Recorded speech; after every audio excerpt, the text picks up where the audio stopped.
नमः ॐ विष्णुपादाय कृष्णप्रेष्ठाय भूतले श्रीमदे भक्तिवेदान्त स्वामिन् इति नामिने। नमस्ते सारस्वते देवे गौरवाणी प्रचारिणे निर्विशेषशून्यवादी पाश्चात्यदेशतारिणे। जय श्रीकृष्ण चैतन्य प्रभु नित्यानन्द श्री अद्वैत गदाधर श्रीवासादि गौरभक्तवृन्द। हरे कृष्ण कृष्ण कृष्ण हरे हरे, हरे राम राम राम हरे हरे।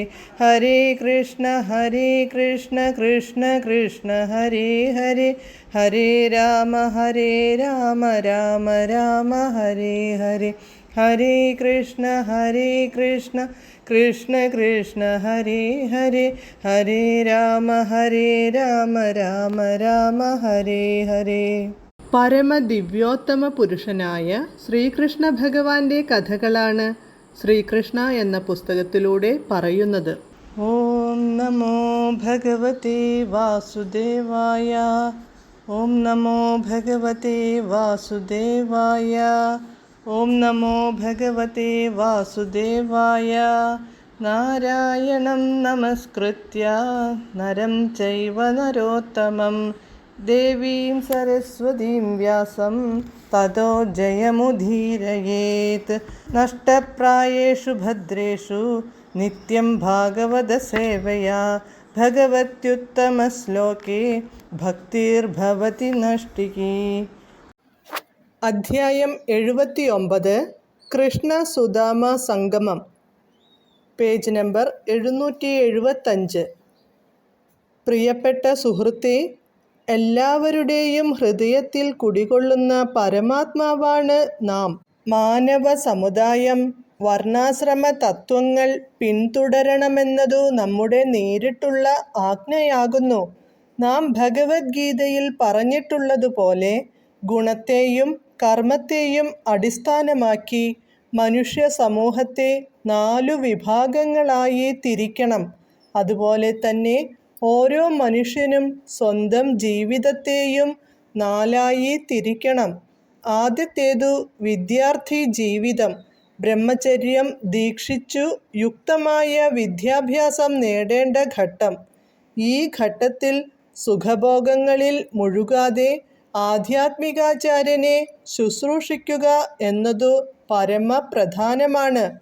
തപോനുഷ്ഠാനങ്ങളിൽ ഏർപ്പെട്ടു ജീവിക്കേണ്ട കാലഘട്ടമാണ് ബ്രഹ്മചാരിയുടേത്. അടുത്തതു ഗൃഹസ്ഥാശ്രമമാണ്. ഇവിടെ നിയന്ത്രിതമായ സുഖഭോഗങ്ങളാകാം. എന്നാൽ 3ാമത്തെ ഘട്ടത്തിൽ ഗൃഹസ്ഥാശ്രമത്തിൻ്റെ മട്ടു സ്വീകരിക്കാൻ പാടില്ല. ആ ഘട്ടത്തിൽ ബ്രഹ്മചാരിക്കു വിധിച്ചിരിക്കുന്നതു പോലെയുള്ള തപോനുഷ്ഠാനങ്ങളിലേക്കു മടങ്ങണം. ഗൃഹസ്ഥ ജീവിതത്തിലെ ആസക്തികളിൽ നിന്നു മുക്തനാകണം. ഇപ്രകാരം ഭൗതിക ജീവിതത്തോടുള്ള ആസക്തി വെടിഞ്ഞ് 4ാമത്തെ ഘട്ടമായ സന്യാസ ജീവിതത്തിലേക്കു കടക്കാം. പരമാത്മാരൂപത്തിൽ എല്ലാവരുടെയും ഹൃദയത്തിൽ കുടികൊണ്ട് ഈ 4 ഘട്ടങ്ങളിലും ഓരോരുത്തരുടെയും പ്രവർത്തനങ്ങളെ നാം നിരീക്ഷിക്കുന്നു. ഏതു ഘട്ടത്തിലായാലും ആധ്യാത്മിക ഗുരുവിൻ്റെ ആജ്ഞയനുസരിച്ച്, സ്വന്തം ധർമ്മങ്ങളനുസരിച്ച് ആധ്യാത്മിക ഗുരുവിൻ്റെ പരിചരണത്തിൽ ആത്മാർത്ഥമായും സ്വജീവിതം സമർപ്പിക്കുന്നവൻ നമുക്ക് ഏറ്റവും പ്രിയങ്കരനായി തീരുന്നു. ബ്രഹ്മചര്യത്തിൻ്റെ കാര്യത്തിൽ ഒരു ആധ്യാത്മികാചാര്യൻ്റെ നിർദ്ദേശത്തിൻ കീഴിൽ ബ്രഹ്മചാരിയായി കഴിയാൻ സാധിച്ചാൽ അതാണ് ഏറ്റവും നല്ലത്. എന്നാൽ ബ്രഹ്മചാരിയായിരിക്കുമ്പോൾ ലൈംഗിക ചോദനയ്ക്ക് വിധേയനായാൽ ഗുരുദക്ഷിണ നൽകി അദ്ദേഹത്തെ വിട്ടുപോകണം.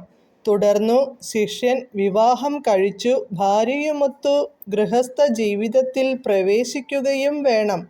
സുഹൃത്തും പണ്ഡിതനുമായ ബ്രാഹ്മണനോടു സംസാരിക്കുന്നതിനിടയിൽ ഭഗവാൻ നൽകുന്ന ഈ ഉപദേശങ്ങൾ മാനവ സമുദായത്തെ നേർവഴിക്കു നയിക്കാൻ അത്യന്തം സഹായകമാണ്. വർണ്ണാശ്രമ ധർമ്മങ്ങളെ പ്രോത്സാഹിപ്പിക്കാത്ത ഒരു മാനവ സംസ്കാരം തേച്ചു മിനുക്കിയ മൃഗസമൂഹത്തിനേക്കാൾ ഒട്ടും മെച്ചമല്ല. വിവാഹം കഴിക്കാതെ ഒറ്റയ്ക്ക് ജീവിക്കുന്ന ആണും പെണ്ണും ലൈംഗിക ജീവിതത്തിലേർപ്പെടുന്നത് മനുഷ്യ സമൂഹത്തിന് സ്വീകാര്യമല്ല. ഒന്നുകിൽ ഒരുവൻ ബ്രഹ്മചാരിയായി തന്നെ ജീവിക്കണം, അതല്ലെങ്കിൽ ആധ്യാത്മികാചാര്യൻ്റെ അനുവാദത്തോടെ വിവാഹം ചെയ്തു ഗൃഹസ്ഥാശ്രമം സ്വീകരിക്കണം. വിവാഹം കഴിക്കാതെ അവിഹിതമായ ലൈംഗിക ജീവിതം നയിക്കുന്നതു മൃഗങ്ങളുടെ ജീവിതമാണ്. ജന്തുക്കൾക്കു വിവാഹ സമ്പ്രദായമില്ലല്ലോ. മനുഷ്യ ജീവിതത്തിൻ്റെ ദൗത്യം നിറവേറ്റുക എന്ന ലക്ഷ്യം ആധുനിക സമൂഹത്തിനില്ല. സ്വന്തം വീട്ടിലേക്ക്, അതായത് ഭഗവത് ധാമത്തിലേക്കു മടങ്ങുക എന്നതാണ് മനുഷ്യ ജീവിതത്തിൻ്റെ ദൗത്യം. ഇതു നിറവേറ്റാൻ വർണ്ണാശ്രമ ധർമ്മങ്ങൾ പിന്തുടരണം. കർക്കശമായും ബോധപൂർവവും ഈ സമ്പ്രദായം പിന്തുടർന്നാൽ ജീവിത ദൗത്യം നിറവേറ്റാനാവും.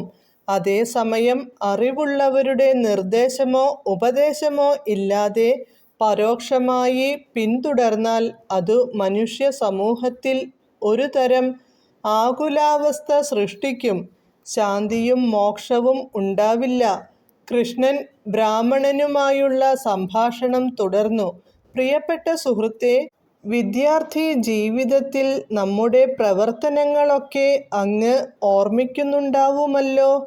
ഒരിക്കൽ ഗുരുപത്നിയുടെ നിയോഗമനുസരിച്ചു നാം കാട്ടിൽ വിറകു ശേഖരിക്കാൻ പോയ കഥ ഓർക്കുന്നുണ്ടോ?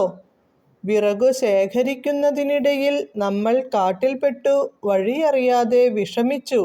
അപ്പോൾ അപ്രതീക്ഷിതമായി കൊടുങ്കാറ്റടിച്ചു. ആകാശം ഇരുണ്ടു. തുടർച്ചയായി ഇടിമുഴക്കവും മിന്നലുമുണ്ടായി. അതോടെ നേരം സന്ധ്യയായി.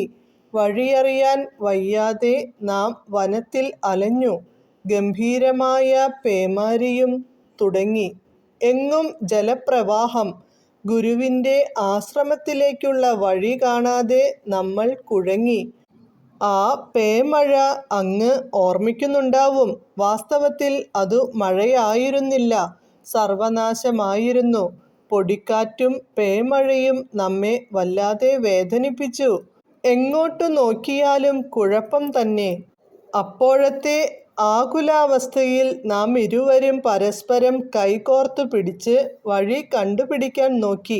ആ നിലയിൽ ആ രാത്രി മുഴുവൻ നമുക്ക് കഴിച്ചു കൂട്ടേണ്ടി വന്നു. നേരം വെളുത്തപ്പോഴാണു നമ്മെ കാണാനില്ലെന്നു ഗുരു അറിഞ്ഞത്. ഉടനെ അദ്ദേഹം നമ്മെ തിരഞ്ഞു പിടിക്കാൻ മറ്റു ശിഷ്യന്മാരെ പല ഭാഗത്തേക്കും അയച്ചു. അദ്ദേഹവും അവരോടൊപ്പം പുറപ്പെട്ടു. അവർ കാട്ടിൽ നമ്മെ കണ്ടുമുട്ടിയപ്പോൾ നമ്മുടെ സ്ഥിതി വളരെ ദയനീയമായിരുന്നു. ഹരേ കൃഷ്ണ.